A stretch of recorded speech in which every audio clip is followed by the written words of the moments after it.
Zandvoort is one of those circuits that is loved by many but understood by few. With its intricate and technical lines that are often obstructed by bumps and tall curbs, it makes it for a super interesting experience that, in order to be driven at the limit, requires a lot of precision and sometimes even a little bit of courage. So today we're going to be taking a deeper look into Zandvoort, and hopefully you will be able to understand this place a little bit better. I will be going through my thoughts and goals for each one of these corners, and my real-time telemetry will be showing you what is needed from your inputs in order to achieve those goals. So let's get into it.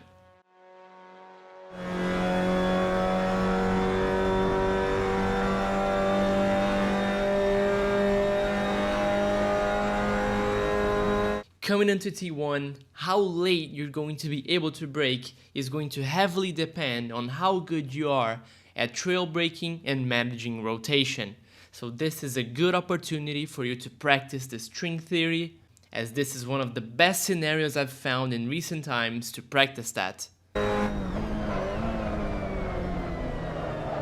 Our main goal here is this early reacceleration that was made possible because of our very controlled rotation phase. Now all there is left to do is to keep those steering movements light and not fight the front end too much on exit to not scrub those front tires.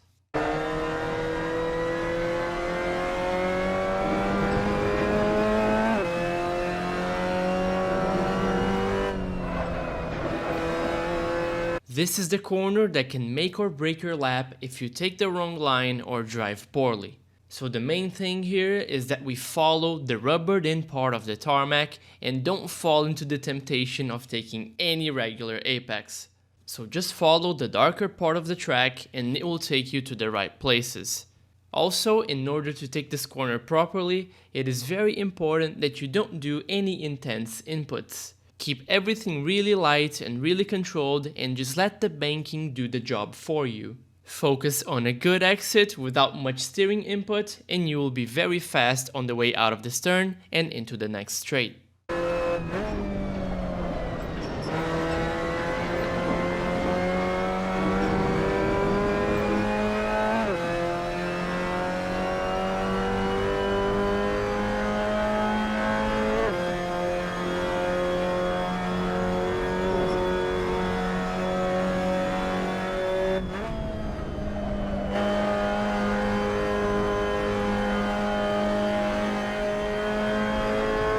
As we crest over the hill and start approaching into the kink, move the car over to the left to open up the track as much as possible and use a light but quick brake application to add rotation into the car.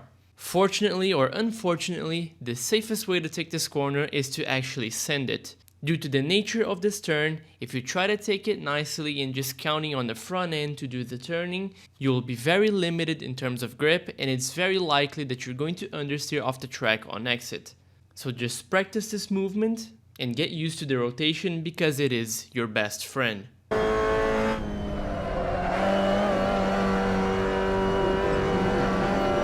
After gently bringing the car back inside and away from the really tall curbs on the left, get on the brakes before the dark tire marks begin, and keep in mind that this corner can be taken quite a bit quicker than most people think. So keep those brake pressures moderate and use them for rotation as well.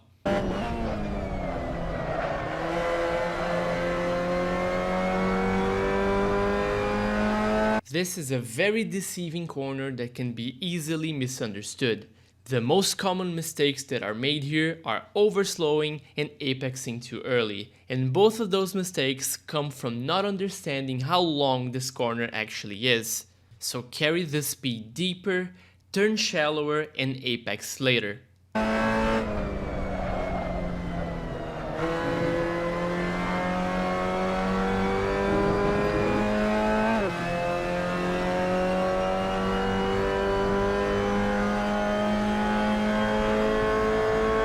Into these series of corners, start braking hard about halfway through the curb on the left and start bleeding off that brake pressure to get some rotation into the right-hander and over the curb.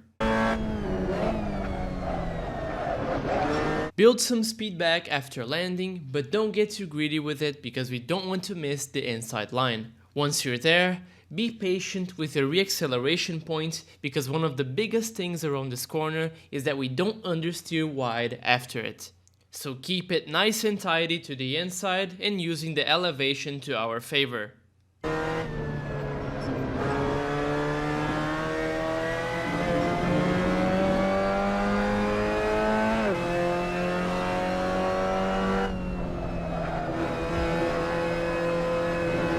So this was a lap at Zandvoort with the Mazda MX-5 Cup, and I hope this track guide was helpful to your week of racing in low fuel motorsports. If you want to have access to the setup I used for this video and learn more about my coaching programs, join the Discord linked in the description. Thank you so much for watching and enjoy the hot lap.